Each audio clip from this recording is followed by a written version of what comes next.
Bonjour et bienvenue dans cette nouvelle infosession UNICA qui va vous introduire au BIM et qui va vous expliquer l'importance du BIM dans la formation des étudiants en architecture et l'approche de l'apprentissage instaurée par l'UNICA dans le cadre du nouveau programme Autodesk Academic Partner. Je m'appelle Abdel Hebbani, je suis architecte de libre exercice ayant une expérience de 20 ans et expert en audit et efficacité énergétique. Je suis également expert en BIM depuis 2004. Je suis formateur certifié Autodesk Instructor, ACI Grade Silver. Et je suis également enseignant vacataire, coordinateur du programme Academic Partner, Autodesk Academic Partner. Donc je passe la parole à Madame Aïda Siela qui va vous présenter la première partie. Bonjour à tous, je suis Aïda Siela, architecte de formation et docteur en sciences de l'architecture. Je suis actuellement enseignante permanente à l'UICA, membre de l'unité de recherche 2e RCA ENO Tunis et chercheuse associée au laboratoire MapCré ENSA Nancy. Aujourd'hui, je vais vous présenter la première partie de cette infosession. Donc, je vais vous présenter une petite introduction autour du BIM en général, et ses avantages bien évidemment, avant d'arriver à une explication de certaines notions qui tournent autour du BIM, à savoir ses niveaux de maturité, ses niveaux de détail et ses dimensions. Ensuite, je vais passer la parole à M. Abdel Hebbani qui va vous présenter le rôle des différents logiciels dans le BIM, l'interopérabilité entre les logiciels à travers le format IFC, après la solution BIM Autodesk avant d'arriver au parcours certifiant Autodesk et surtout au partenariat UICA Autodesk dans le cadre du programme AAP. Donc, commençons par la définition du BIM. Donc, ça fait un long moment qu'on a tous commencé à entendre parler du BIM comme la maquette numérique ou bien la maquette virtuelle d'un bâtiment réel, comme une méthode de travail qui se veut collaborative ou encore comme une manière de gérer les informations qui tournent autour du bâtiment. Mais alors, à quoi consiste le BIM finalement? En fait, la réponse est assez simple. Le BIM n'est ni l'un ni l'autre des points cités, mais c'est l'ensemble de ces trois points réunis. Ce qui justifie d'ailleurs les trois significations du BIM en tant que BIM Information Model. Et là, ça correspond à la maquette numérique. Au Building Information Modeling, là on parle de la méthode du travail, et le Building Information Management, et là on parle de la gestion des informations concernant le bâtiment.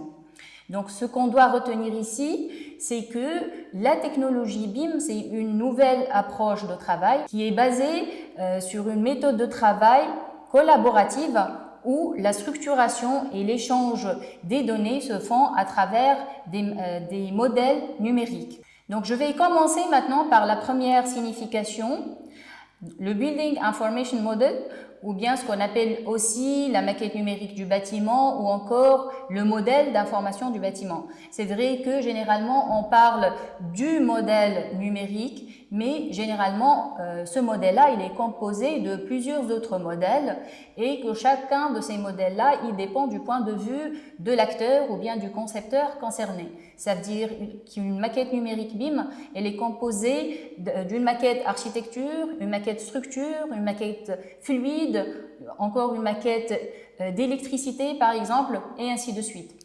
Alors le plus important à savoir ici, c'est que chacune de ces maquettes-là, elle comporte toutes les informations qui décrivent les objets du bâtiment qui se trouvent dedans. Donc ce qui signifie que tout objet appartenant à cette maquette numérique-là, il est décrit par un ensemble de données, entre autres des données d'identification, des données géométriques, des contraintes, des relations, etc. Donc, prenons l'exemple de l'objet fenêtre, par exemple. Si je sélectionne cette fenêtre-là, je vais trouver toute l'information concernant cet objet de bâtiment dans la maquette numérique. Donc, entre autres, je vais trouver le nom, le type, la description, si c'est une fenêtre en aluminium ou en PVC, les propriétés. Donc, à part les propriétés géométriques, je vais trouver aussi le type de vitrage, le type de profilé, la couleur, etc. Donc là, c'est pas des informations qui sont forcément représentables par le dessin. On peut encore trouver des informations concernant les relations. Donc, cette fenêtre-là, elle appartient à quel étage, elle est trouée dans quel mur, elle est claire ou elle a air, quel espace. Passons maintenant à la deuxième signification du BIM, qui est le Building Information Modeling.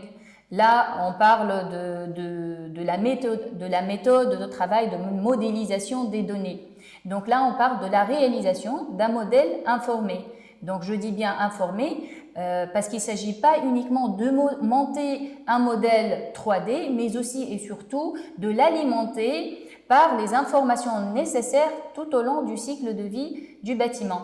Donc, je dois préciser ici que la modélisation des données, c'est un processus qui accompagne le projet tout au long de son cycle de vie. Donc, on peut commencer dès la phase de programmation architecturale jusqu'à arriver à la phase de maintenance et voire même à la phase de démolition de l'ouvrage, bien évidemment passant par les phases de conception, d'analyse, de construction, de fabrication et ainsi de suite. Bien évidemment, cette méthode, elle implique la participation d'autant d'intervenants que d'étapes. Donc, on peut trouver l'architecte, les différents ingénieurs, le géomètre expert, le maître d'ouvrage, les fournisseurs, etc. Donc, c'est un environnement fortement collaboratif et que chacun de ces acteurs-là, il va travailler sur son modèle justement pour fournir un modèle commun coordonné. Et c'est là où réside le plus grand intérêt du BIM. Donc, on parle ici de la gestion, de l'échange de ces modèles-là et de toutes les informations qu'elles contiennent, entre autres les informations concernant les objets du bâtiment, les informations concernant la communication entre acteurs, mais aussi la collaboration entre acteurs, ce qui soulève déjà la question de l'interopérabilité des données techniques, puisqu'on sait très bien que ces acteurs-là, ils ne travaillent pas forcément avec des logiciels qui sont compatibles. Ce qui est bien à retenir ici, c'est que la méthodologie BIM, elle permet de gérer l'échange de ces données-là à travers ce qu'on appelle des standards d'échange de données, à l'image du format IFC. Maintenant, quels sont les avantages du BIM et pourquoi on doit s'intéresser au BIM? Peut-être laisser notre zone de confort avec une ancienne méthode et essayer de travailler avec une nouvelle méthode. Eh bien, simplement parce que pour les concepteurs, travailler avec cette méthodologie-là, ça leur permet d'éviter la ressaisie des données. Donc, on sait très bien que dans la méthode traditionnelle séquentielle, l'échange des données et des informations concernant le bâtiment, ça se fait d'un acteur à un autre. Et là, chaque acteur, il doit ressaisir les informations sur son logiciel et avec tout ce que ça peut engendrer en termes de perte de temps, de perte d'informations. Il peut y avoir des erreurs d'accrochage, de la perte de calque et ainsi de suite. Donc, la méthodologie BIM, elle permet d'éviter tout ce processus-là. Alors, il y a encore un énorme avantage qui concerne les erreurs de représentation et les erreurs de projection, puisque dans l'ancienne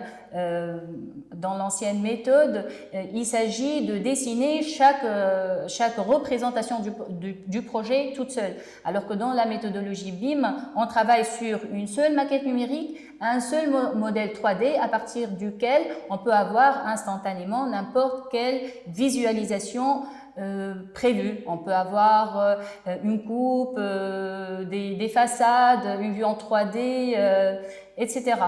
Donc, je reste encore dans les avantages du BIM, surtout du point de vue du concepteur. Alors, dans la méthodologie BIM, on peut faire beaucoup d'analyses et d'estimations sur le bâtiment en cours de la phase de conception, ce qui peut aider le concepteur dans la prise de décision. On peut également voir la trace de nos modifications sur le projet sur l'estimation des coûts. Donc, cette méthodologie, elle va nous fournir une aide à la conception finalement, surtout aussi avec la vérification des conflits entre les différents objets du bâtiment. Je prends ici l'exemple des ouvrages de structure et de plomberie par exemple, un type de conflit et de clash qu'on arrive généralement à voir avec l'ancienne méthode que sur chantier, ce qui va nous faire perdre énormément de temps et d'argent pour remédier à tout ça sur chantier. Alors que dans la méthodologie BIM, on peut vérifier tout ça en phase amont, durant la phase de conception et d'éviter tout ça. Je reste toujours dans les avantages du BIM, mais maintenant je vais parler des avantages du point de vue du maître d'ouvrage. Donc la méthodologie BIM, elle est basée sur l'idée de construire virtuellement avant de construire réellement, où les maîtres mots sont collaboration entre les différents acteurs, une meilleure compréhension du projet de la part de chacun, et puis surtout l'anticipation. Donc chacun de ces acteurs-là, il pourra choisir les solutions techniques les plus appropriées au bon moment, ce qui va nous permettre de minimiser les modifications durant la phase de construction et d'optimiser ainsi les coûts. Maintenant, on va présenter certaines notions autour du BIM. On va commencer par les niveaux de maturité. Donc, on sait tous que cette méthodologie-là, c'est un long processus vers un travail totalement collaboratif. Donc, c'est pour cette raison qu'il y a une distinction entre les différents niveaux. Donc, dans le niveau 1, on est encore dans un niveau là où il n'y a pas ou peu de collaboration entre les différents acteurs qui travaillent sur un modèle monométier. Donc, il peut y avoir un ou deux acteurs qui travaillent avec le BIM, mais ils vont travailler et collaborer avec d'autres acteurs qui travaillent encore avec l'ancienne méthode. Après, il y a aussi le niveau 2. Donc là, on est dans le BIM collaboratif. Les acteurs travaillent ensemble sur des modèles métiers qui sont collaboratifs, où les maquettes numériques sont liées, mais d'une manière asynchrone. Maintenant, le niveau 3, c'est vraiment la collaboration totale, c'est le full BIM. Donc là, on travaille tous sur un modèle unique partagé via un environnement basé sur cloud. Donc là, on parle d'une co-modélisation multidisciplinaire où chaque acteur peut accéder et peut ajouter les informations nécessaires, bien évidemment selon son rôle dans le projet. Dans le niveau 3, on parle de la maquette numérique partagée et synchrone. Et étant donné qu'à chaque phase du cycle de vie du bâtiment, on a un livrable qui est la maquette numérique, il faudrait bien que cette maquette numérique, elle répond à un niveau de détail bien déterminé. Donc, je vais vous présenter maintenant les différents niveaux de détail du BIM, ce qu'on appelle les LOD ou bien Level of Development. Donc, il y a le premier niveau, le LOD 100. Là, on parle de la maquette numérique conceptuelle ou volumétrique. C'est l'output de la phase APS. Ensuite, il y a le LOD 200. Là, on parle de la maquette schématique ou bien générique du projet qui est constituée d'un ensemble d'objets génériques avec des données approximatives. Donc là, on parle de la maquette numérique, l'output de la phase APD. Ensuite, il y a le lot 300. Donc là, ça correspond à la maquette numérique détaillée qui est constituée d'objets spécifiques et de données bien définies et détaillées. Donc là, on parle de l'output de la phase d'exécution. Ensuite, il y a aussi le lot 350 qui correspond à la maquette numérique de construction. Donc là, on peut trouver d'autres détails de construction. Le lot 400, c'est le lot de fabrication. Donc là, la maquette numérique, elle contient encore plus de détails de fabrication et d'assemblage. Ensuite, vient finalement le dernier lot, le lot 500, qui correspond au modèle tel que construit et vérifié sur place. Donc là, c'est l'output de la phase de recollement qui va nous servir ensuite dans la gestion du patrimoine. Parlons maintenant des dimensions du BIM. Alors on sait tous que le BIM il est basé sur une visualisation 3D, donc ça comporte forcément les 3 dimensions X, Y, Z et que ça nous permet encore plus de détection de conflits, encore plus de coordination entre les différents acteurs, etc. Mais finalement, le BIM est basé sur d'autres dimensions. Donc il y a la 4e dimension qui est la dimension temps. Donc le modèle BIM 4D, il nous permet de visualiser la progression d'un événement ou bien d'une phase tout au long du planning de construction. Donc il y a aussi la 5e dimension qui est la dimension coût. Le modèle BIM 5D il nous permet d'estimer les coûts de construction, mais aussi et surtout d'obtenir une idée plus précise de la situation financière d'un projet à un instant T de la conception. Ensuite, il y a aussi la 6e dimension qui est la dimension de développement durable. Donc le modèle BIM 6D, il nous permet d'exécuter des analyses et des simulations. Alors ça peut être des analyses énergétiques, de structure, d'ensoleillement et ainsi de suite. Mais l'objectif final, c'est d'assister le concepteur à produire un projet plus durable et plus respectueux de son environnement. Donc la 7e dimension aussi, c'est la dimension de gestion de l'exploitation.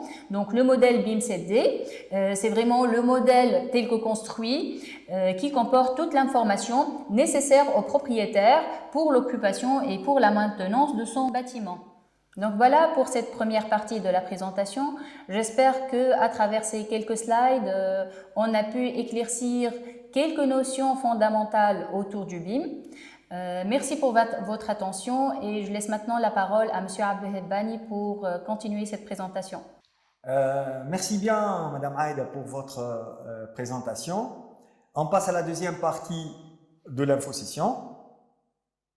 On va voir les logiciels du BIM, l'interopérabilité des données à travers le format IFC, la solution et le package Autodesk dédié au BIM, le parcours certifiant d'Autodesk et le partenariat UIK Autodesk à travers le programme Autodesk Academic Partner. Donc, à travers l'explication de Madame Aïda, vous avez bel et bien compris que le BIM, c'est un processus, ce ne sont pas des logiciels. Mais pour appliquer ce processus, qui est un processus qui se base sur les nouvelles technologies digitales, il faut bel et bien des logiciels. À ce titre, il y a des logiciels pour modélisation architecturale, des logiciels pour conception de structures et de stabilité des ouvrages, des logiciels pour les systèmes mécaniques, électriques et plomberie sanitaire, pour simulation énergétique, pour facility management, pour fabrication, pour coordination et contrôle du modèle BIM, pour la collaboration basée sur le cloud ou pour validation des IFC ou pour les cahiers de charges. Puisqu'il y a plusieurs maisons d'édition de logiciels, chaque maison a élaboré sa propre solution dédiée au BIM. On va prendre par exemple l'exemple d'une conception architecturale. Et on va voir que Autodesk a élaboré le produit Revit, alors que Graphisoft a élaboré le produit Archicad, Namecheck a élaboré l'Allplan,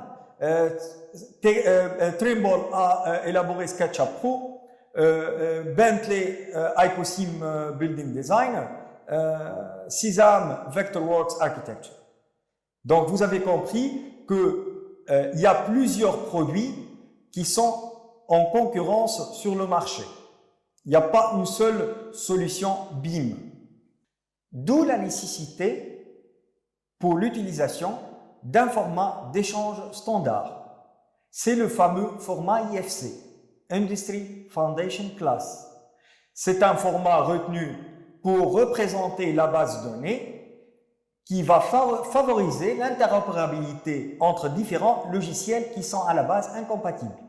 Mais vu que ces IFC ne sont pas encore matures, on est à l'IFC 4 et en train de développer l'IFC 5, c'est la phase encore bébé, l'interopérabilité entre les logiciels n'est pas encore mature. Donc, ça reste toujours un fichier d'échange et non pas un fichier de travail jusqu'ici. Donc, il faut bien choisir sa propre solution logicielle. Et puisque l'apprentissage et l'investissement dans une solution est énergivore, il faut bien cibler la maison d'édition. Pour l'UIK, on a choisi la maison Autodesk parce que Autodesk est tout simplement le leader mondial international en termes d'utilisation des logiciels dédiés BIM. Sa solution dédiée au BIM intègre plusieurs logiciels qui traitent de l'AEC. Donc, on va citer quelques produits phares de cette collection, en l'occurrence le fameux logiciel Revit, qui est un logiciel pour la modélisation architecturale, structurelle et MEP, mécanique, électrique et plomberie sanitaire. Un autre logiciel dédié à la VRD, Civil 3D. Et le fameux logiciel AutoCAD qui est supposé appartenir à la solution classique, mais il est inclus toujours dans cette collection parce qu'il fait partie de la collaboration niveau 2. On cite aussi le logiciel InfraWorks qui est dédié pour le développement de la maquette SIM, maquette numérique urbaine, et l'aménagement urbain. Navisworks Manage, le logiciel de coordination par excellence, qui va nous permettre de faire des détections de collisions temps réel et de monter des maquettes 4D et des maquettes 5D. Le logiciel 3D Max, qui appartient à la solution classique, mais qui est omniprésent dans la solution BIM pour développer et booster le rendu. Recap Pro, la solution maquette numérique de l'existant, basée sur la scan 3D. Advanced Steel pour la charpente métallique et détails d'exécution. Fabrication CAD Map pour détails d'exécution fluide. Insight, le logiciel d'analyse des performances du bâtiment, 6D. Revit Life, c'est pour transformer vos modèles Revit en expérience immersive en utilisant la technologie gaming. Structural Bridge Design, c'est le logiciel d'analyse des ponts de structure. Dynamo Studio pour la modélisation paramétrique et le Generative Design.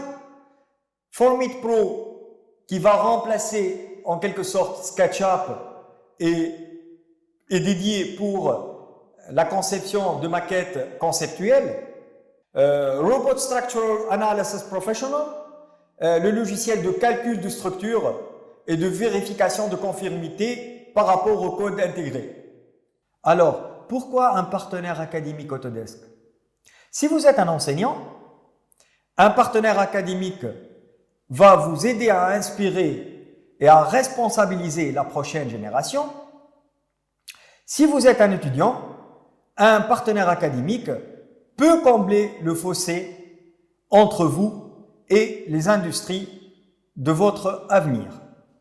Ils offrent des opportunités de collaboration et une conversation ciblée et une assistance pour les examens de certification ainsi qu'un engagement à communiquer avec vous et avec les élèves de votre classe.